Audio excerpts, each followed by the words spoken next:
Ya Nabi salam alaika, ya Rasul salam alaika. Bismillahirrahmanirrahim. Assalamualaikum warahmatullahi wabarakatuh. Allahumma salli wa sallim wa barik wa azim ala habibina wa syafina wa qurrata ayunina Sayyidina Muhammad wa ala ali Sayyidina Muhammad. Di dalam Al-Quran disebutkan A'udzubillahi minasyaitonirrajim. Bismillahirrahmanirrahim. Ma min dabatin fil ardi ila 'alallahi rizquha. Apapun makhluk yang melata di muka bumi ini, apapun makhluknya, ila 'alallahi rizquha. Rezekinya dijamin oleh Allah. Selama kita masih hidup, insya Allah rezeki tetap ada. Yang penting kita berusaha untuk mencarinya. Mencari rezeki zaman dulu, yang saya baca itu di buku-buku zaman kolonial Belanda. Ini di daerah yang dekat dengan saya aja. Di Depok. Dulu kan ada istilahnya kalau tahun-tahun 80-an, 90-an ke bawah, ada istilahnya Belanda Depok. Karena pada saat itu banyak pertanian milik orang Belanda di situ. Bahkan ada suatu orang pemilik tanah, itu tanahnya luas sekali. Dia nggak punya tuan tanah lah zaman dulu, nggak punya anak, nggak punya keluarga, jadi dia sendirian. Orang Belanda. Jadi ketika dia hampir meninggal, semua tanah-tanahnya dibagi-bagiin kepada para pekerja dan budak-budaknya. Pada zaman dulu, zaman Belanda, zaman kolonial. Nah zaman dulu orang mencari rezeki pada kebanyakan turun ke sawah. Lalu era industri, orang kebanyakan bekerja menjadi di pabrik-pabrik, di tempat-tempat industri. Kapan itu? Ketika zaman industri, ini pabrik-pabrik segala macam. Bahkan di Jerman saya baca itu sampai karena saking banyaknya pabrik pakai batu bara, jadi berjelaga, beritam, atau langitnya itu jadi hitam karena kebanyakan jelaga di udara. Kemudian bergeser lagi setelah tembok Berlin runtuh, itulah era informasi dibilang semua orang. Nah zaman sekarang, zaman kita, era informasi, era teknologi, jangankan yang lain, emak-emak di rumah, ibu-ibu di rumah, bisa dapat duit puluhan juta. Dari mana? Ya dari informasi. Apa itu? Jadi konten kreator Facebook terutama. Kemudian lagi YouTube yang selanjutnya. Itu zaman dulu, zaman orang ada berpikir dulu ya. Orang, ya mungkin sekarang masih ada, orang berpikir apa? Ibu-ibu rumah tangga, duitnya dari bapak. Dibilangnya. Kalau zaman sekarang ya nggak harus begitu. Bahkan bapak udah kalah sama ibu. Masalah pemasukannya. Walaupun hidup ibu rumah tangga, sambil nyuci piring, sambil masak, dia bikinin konten yang nonton rame, ada iklannya, gajinya lebih banyak daripada bapak-bapak. Namanya rezeki Allah yang ngatur. Ma min dabatin ila 'alallahi, ma min dabatin fil ardi ila 'alallahi rizquha. Apa yang makhluk apapun di dunia ini rezekinya dijamin oleh Allah. Semua dijamin. Yang penting kita mau berusaha. Coba aja, udara kan rezeki juga, oksigen. Kalau oksigen kudu beli, berapa duit kita kudu keluar sehari. Luar biasa sulitnya. Apa yang di muka bumi ini tetap dijamin oleh Allah rezekinya. Kecuali orang yang udah meninggal. Emang rezekinya udah diputus. Bahkan di dekat-dekat saya dulu ini ada istilah kalau anak-anak ditanya. Ada pengumuman di musola, di masjid. Kalau di Jakarta mungkin udah nggak terlalu. Jadi tempat saya khususnya udah nggak terlalu orang pada open lah. Tapi kalau di sini di kampung tetap aja itu. Begitu ada pengumuman dari musola, dari masjid terutama. Inna lillahi wa inna ilaihi raji'un. Itu kendaraan pada berhenti. Orang lagi bertani di sawah berhenti. Siapa yang meninggal? Siapa yang meninggal didengerin. Itu orang yang udah meninggal. Anak-anak istilahnya apa itu? Orang rezekinya udah putus. Dia bilang ya memang udah gak ada lagi rezekinya. Bagaimana? Suatu hari Nabi Isa diminta. Wahai Nabi Allah, bisakah engkau membangunkan orang yang sudah meninggal? Boleh. Siapa? Sam bin Nuh. Apa kata Nabi Isa? Saya Abdul Qadir juga begitu dulu kan. Bahkan ditanya siapa yang mau dibangunkan? Sam bin Nuh yang udah lama. Kalau yang baru-baru meninggal mungkin kurang yakin ya. Yang udah lama Sam bin Nuh ya, dari zaman Nabi Nuh sampai zaman Nabi Isa berapa ratus tahun, mungkin 1000 tahun. Apa kata Nabi Nuh? Wahai Sam bin Nuh, Nabi Isa, wahai Sam bin Nuh, bangunlah atas izin Allah. Wahai orang yang udah meninggal, bangun atas izin Allah. Atas izin Allah. Kalau Allah nggak ngizinin, dia nggak bangun.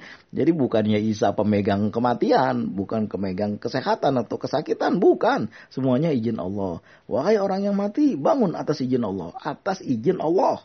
Dan kemudian bangunlah. Ketika itu ditanya, apakah engkau meninggal waktu itu masih muda? Oh enggak, apa udah tua? Oh enggak, saya masih muda, dia bilangnya. Tapi kenapa kamu udah jenggotmu sudah putih? Saya kirain udah hari kiamat, saya takut. Jadi saking takutnya jenggot saya jadi putih, dia bilangnya. Lalu ya Nabi Allah, kita bawa aja Sam bin Nuh ini. Ham bin Nuh, entah Sam bin Nuh, saya lupa. Bawa aja dia ini ke rumah, nanti kita kasih makan. Kita tanya kapan Nabi Nuh, bagaimana cerita banjir Nabi Nuh. Dia bilang sama Nabi Isa, apakah engkau akan membawa orang yang rezekinya udah diputus sama Allah. Begitu kita mati, rezeki kita udah terputus. Umur kita berbanding lurus dengan rezeki. Rezeki berbanding lurus dengan umur. Kalau umur masih panjang, insya Allah rezeki masih ada. Makanya jangan berputus asa dalam mencari rezeki. Jangan sangka loh. Orang berkata begini, bang, kalau nggak dicari mah ya percuma. Ya, kita berdoa aja, kita bilang apa juga percuma. Tunggu dulu, belum tentu segitu. Karena dulu saya ada membaca suatu kisah. Memang nyata ini kejadiannya di daerah Sumatera lah. Apa itu, sore-sore orang lagi duduk-duduk di rumahnya. Sore-sore tiba-tiba ada suara blodar, kenceng betul suara itu menghantam genteng rumahnya, sehingga genteng rumahnya ya kalau di daerah Sumatera kan gentengnya dari ini ya, dari seng. Sama juga di daerah saya ini. Kan kalau di daerah sekitar Lampung masih pakai genteng tanah, tapi kalau udah lewat Riau itu pakai seng pada umumnya ya. Pada umumnya rumah masyarakat, termasuk sampai daerah saya juga pakai seng. Jadi blodar, pecahlah itu atap rumahnya. Apa dilihat? Tengok ternyata batu meteor jatuh ngantem rumahnya, masih ada batu meteornya. Lalu diambil lah sama dia. Lalu apa ini? Ternyata batu ini panas sekali, hitam tuh panas. Rupanya batu meteor. Lalu bagaimana ceritanya? Ditaruh di media sosial, ada orang bule yang mau beli 150 juta. Dikasih duit. Itu kemudian dikasih duit lagi untuk memperbaiki rumahnya. Semua orang bule. Itu kisah nyata itu. Bahkan ada di koran-koran beberapa bulan yang lalu. Mungkin beberapa tahun yang lalu. Rezeki Allah datengin dengan caranya sendiri. Itu mah bang jarang-jarang. Lah iya jarang-jarang. Yang penting kan ada buktinya bahwa rezeki itu bisa Allah datangkan dengan caranya sendiri. Itu orang yang gak ngapa-ngapain tuh. Apalagi orang yang berusaha, yang berdoa. Bukannya berdoa aja, tapi berusaha juga. Karena berdoa aja Rasulullah gak ngajarin. Yang diajarin berdoa dan berusaha. Contohnya beliau sendiri mengajarkan. Apa itu? Beliau berdoa, beliau mengajarkan usaha dengan pergi ke kebun kurma ketika cucu-cucunya dijenguk dalam keadaan lapar. Lalu beliau bekerja di kebun kurma. Lalu beliau juga pedagang. Dari masih muda, dari masih anak-anak bahkan mengembala kambing. Ya kita ini nyantai-nyantai aja di rumah, bagaimana kisahnya. Ya tapi walaupun orang di rumah zaman sekarang seperti saya bilang tadi, namanya nyari rezeki zaman teknologi ini, bukannya hanya keluar rumah aja, dalam rumah juga bisa. Contohnya tadi, jadi konten kreator, tetap duitnya banyak juga itu. Nah, kemudian jangan dikecilkan orang yang bekerja di rumah. Karena kita nggak tahu kan, dia mana pernah cerita sekali ngambil 40 juta, 120 juta. Pernah saya tengok itu orang ngambil 1 bulannya. Dari konten kreator, yang penting kita berusaha. Kemudian apalagi orang yang berusaha, berdoa, membaca sholawat, memohon kepada Allah, dibukakan pintu rezekinya. Allahumma ya Ghani Hamid, ya Mubdi, ya Mu'aid, ya Rahim, ya Wadud, aghnina bihalalika an haramika bifadlika an masiwa. Itu doa yang kita baca hari Jumat. Kita membaca sholawat setiap hari, menyampaikan doa kita ke hadirat Allah. Mudah-mudahan Allah bukakan pintu rezeki kita. Melakukan sholat duha setiap pagi. Orang yang melakukan dengan istiqomah, insya Allah, jangankan orang lain jangankan dirinya sendiri yang dagang, orang lain dagang dia beli jadi rame. Mudah urusannya digampangin aja oleh Allah. Apalagi kita membaca sholawat. Ada bacaan-bacaan setelah sholat duha. Kita baca, insya Allah rezeki kita dimudahkan. Gimana cara memudahkan? Ya terserah Allah mudahkan. Dengan cara seperti tadi juga bisa, gak ada masalah. Itu mah terserah Allah. Satu hari ada orang pergi melaut. Saya kan orang pantai, dekat pantai. Rumah dekat pantai. Dulu waktu saya KKN di Sabang, kalau dicari di mana saya, kalau nggak di 3 tempat. Pertama kalau nggak ada di masjid, di kelurahan, di laut. 3 tempat itu aja. Dan daripada itu, kebanyakan di lautnya. Habis asar ke laut, pagi-pagi habis dari kelurahan ke laut, malam-malam pergi ke laut, menjelang maghrib ada di dekat laut. Lebih banyak di laut. Jadi ada seorang nelayan, berdua kawannya, pergi ke laut. Dia tengok-tengok, ini ada apa ini putih-putih ini ngotorin laut aja. Dia angkatlah putih-putih itu banyak. Sampai seperahu dia. Ngotorin laut aja kata dia kan. Dipindahin sama dia mau dibawa ke darat.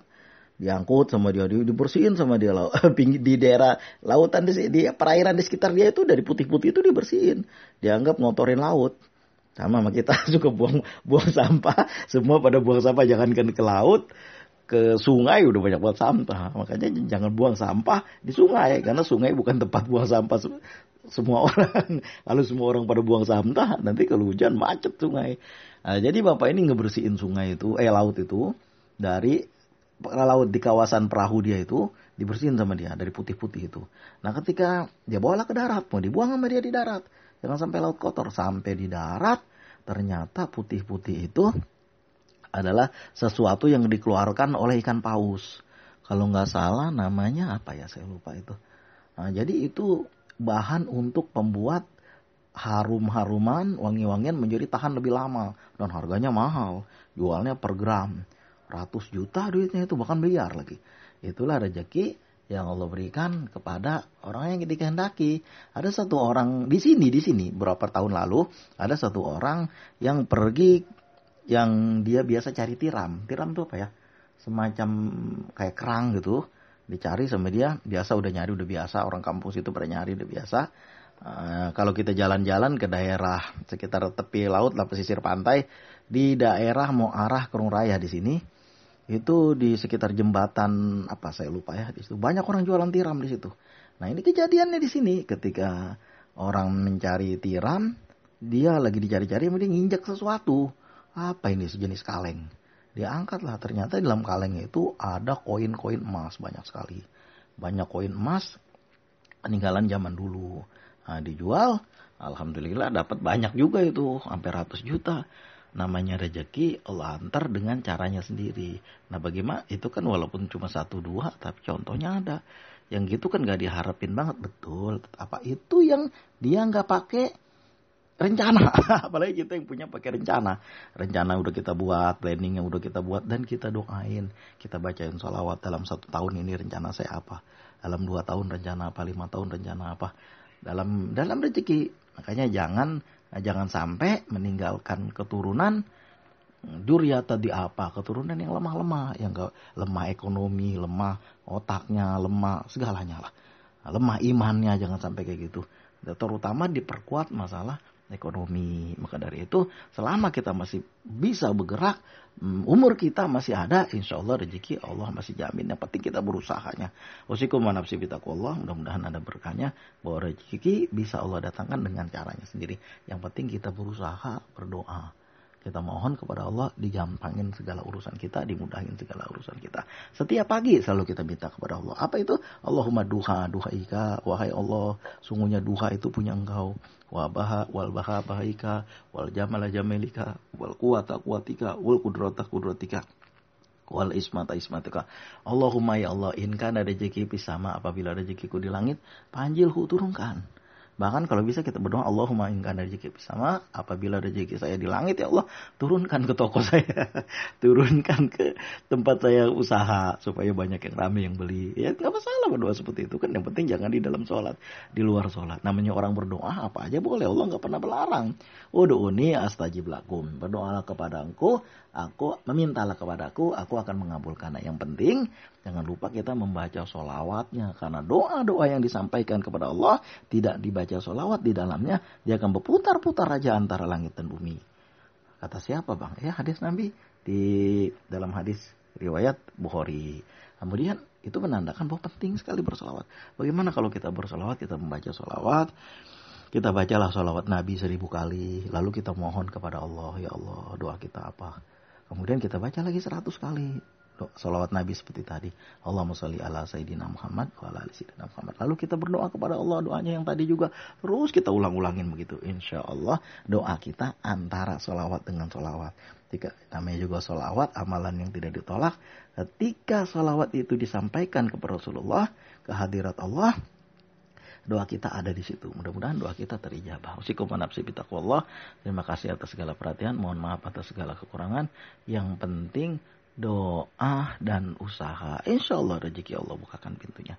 Assalamualaikum warahmatullahi wabarakatuh. Sallallahu wasallama ala nabi sayyidina Muhammadin wa alihi wa sahbihi ajma'ina.